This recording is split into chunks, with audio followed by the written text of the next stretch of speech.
All right, welcome back, everybody. WHIP Radio in Philadelphia. We're coming to you live, actually, today from the Marriott Hotel in Hartford, Connecticut, as we're getting you ready for Temple's first-round game in the AAC tourney going up against Memphis. And now joining us from the Philadelphia Inquirer is Marc Narducci, who's actually in the XL Center right now. Mark, we appreciate a few minutes. It's Zach and Chase here at your actual hotel that you've been staying at. In the Marriott. So thanks for a few minutes, and how are you?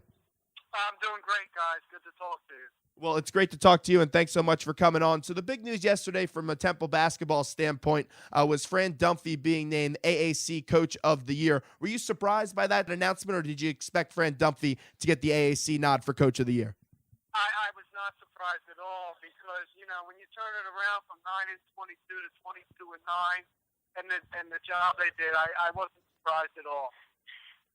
Yeah, I thought it was a little bit interesting because you could have made a case for Larry Davis of Cincinnati or maybe even Larry Brown. But this is going to be a big one today for one Fran Dunphy. He has a possibility to get his 500th career win. But you know how it is today in this day of covering college basketball with the whole NCAA tournament. Joe Lunardi has the Owls in the tournament. Jerry Palm does not. Do the Owls have to win today? And if they do win today, is it a lock for them now to get in the NCAA tournament? First of all, I think they definitely have to win today. And even if they do, I'm not sure. I'm telling you guys, look at those teams from the Big South, like Oklahoma State, who's 18-13, and Texas, who lost in the tournament. Like, I think those teams are making it. And I think that's going to make it tough on because they have big wins over that league because there are a lot of good teams in that league. So I think Temple definitely has to win one, and I wouldn't take any chances. If they could somehow win that second one against SMU, that obviously would put them in. One puts them in okay position. I just don't think they're a lock. Marc Narducci is our guest. He is at the XL Center getting ready for Temple and Memphis at 2 p.m. We will be on the call on WHIP Radio. Mark, Memphis will be without their leading scorer, Austin Nichols. But why is this Memphis team still dangerous? Because Josh Pastner does a really good job of bringing in a lot of athletes and having Memphis as a contender year in and year out. I think they're very balanced. Other than Nichols, they don't have a player in double figures scoring. But remember the last Memphis game that Temple won by a point, Shaq Goodwin, the 6'9 junior, had 23 rebounds. I mean, that's insane. And I think that they're going to play tough defense. And the other thing is they are a very desperate team. I mean, Josh Pastner said earlier this week, the coach, that they have to win it all, and they do in order to get a bid. So Temple is desperate as I think the Owls are. I think Memphis is even more so. And Will Cummings was named to the All-AAC first team earlier on this week. He's been playing out of his mind. But the big story, Mark, is the secondary scoring and where is it going to come from? Jesse Morgan and Quentin DeCozy have struggled of late. How critical is it for those guys to knock down buckets from the outside to take some pressure off of Cummings? I think you just hit the nail on the head. You remember last game against UConn, Morgan started out really well, and he finished well also. And when he starts out well, it just gives them so much confidence and a better vibe. And the same with DeCozy. But if the two of them miss a few shots, you almost see their confidence going a little bit. So I think they are the two critical people. And the other thing about Cummings, as great as he's been, he certainly had trouble from the perimeter. I think they're going to give him that shot. He's going to have to hit that open jumper today.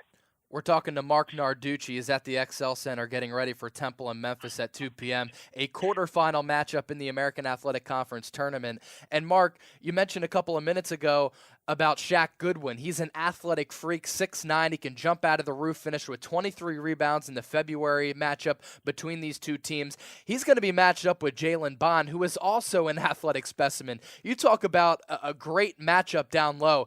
That's one right there. Well, no question. That's an excellent point. I mean, you have the leading rebounder in Bond in the AAC going up against a guy that had 23 against Temple and is averaging seven rebounds a game in Goodwin. So I think one of the keys in that matchup, obviously, is who stays out of foul trouble. Jalen Bond has totally changed the defensive mindset of this Temple team. He's got to stay on the floor today. If Jalen Bond does get into foul trouble, Obi Anechionia would be the next guy that you look at to really step up. If memory serves me right, I don't think Obi was available for that Memphis game where Shaq Goodwin had 23 rebounds. How does Obi match up against Shaq Goodwin? First of all, you're right. That was the first of the 3 games that Obi missed due to his ankle injury. He's not physically as strong, obviously, as Goodwin, but what Obi can do is he can bring a defender out because we know he can hit that perimeter jumper. I know he's only hitting 30% from three-point range, but he's been improving, and I think he's a real diamond in the rough. I wrote about this the other day in the Inquirer. I think he's the X factor because he wasn't there that first time.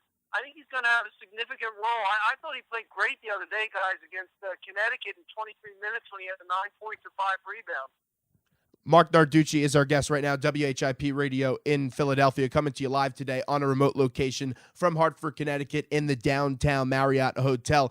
Mark, when I asked Will Cummings the other day at practice, what does this Temple team need to do better against Memphis this second time around? Without hesitation, he said get off to a better start. What does Temple have to do today if they want to get off to that better start? Well, I think they have to shoot better, first of all. And you're right, they were down by 16 points in the first half. But you remember, they beat Memphis at Memphis and shot just 19 for 57 from the field. So, I mean, it's not outlandish to say they can certainly shoot better than that, and that's what they're going to have to do. With Temple, to me, it's all about hitting open jump shots. It opens everything up and gets them going. Because they don't get a lot of easy baskets. They don't get a ton of them in transition. So I think they're going to have to hit from the outside and do it early. Mark, when we look at the American Athletic Conference as a whole, it's in its second season. Louisville and UConn, 2 national champions, were in this American Athletic Conference. Louisville went to the ACC. UConn is still in this conference, although they did have a down year this year. The top 4 teams in SMU, Tulsa, Cincinnati, and Temple are all playing a good brand of basketball right now, and they are hungry to make a statement in postseason play. Who do you see coming out on top in this tournament? Well, I think obviously SMU is the regular season champ, and they're the favorite.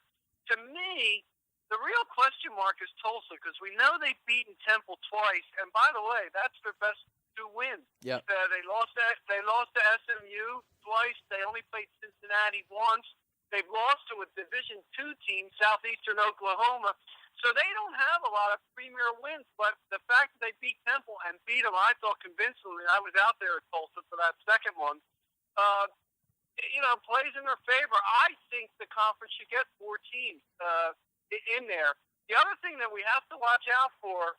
What happens if UConn runs the table? That would really hurt, a team like Temple. And UConn playing in Hartford. On its own court. Yeah, nobody's going to discount that scenario. So before we let you run, this is an excellent point because we were at the XL Center last night for the first half of that UConn game, and it was an electric atmosphere. The fans were definitely out in numbers. It's only about 20, 25 minutes away from their campus. But I was doing my homework this morning when I woke up, and I decided to take a look at the Memphis game notes. And on Friday the 13th, Memphis is 6-0 in their franchise's history and 2-0 when it is March 13th. That is a Friday. Does the Friday the 13th curse hurt the Owls today, or do the Owls get a win in round 1 of the AAC tourney? Don't think that has anything to do with it. Although, I agree. You know what? I did a preview box that we put on Philly.com, and I put that note in there as well. But I don't think that will have anything to do with it. It's funny how stats play out. I think there's more pressure on Temple because with Nichols out, if they lose to Memphis, the NCAA tournament committee is going to say, wait a minute. They lost to Memphis, and Memphis didn't have its best player. That's why I think there's no question this is a must game. Well, Mark, we appreciate the time. We agree with you. We'll see you later at the XL Center. Thanks so much for the time, and we'll see you soon. All right, guys. I appreciate it. Have a good one.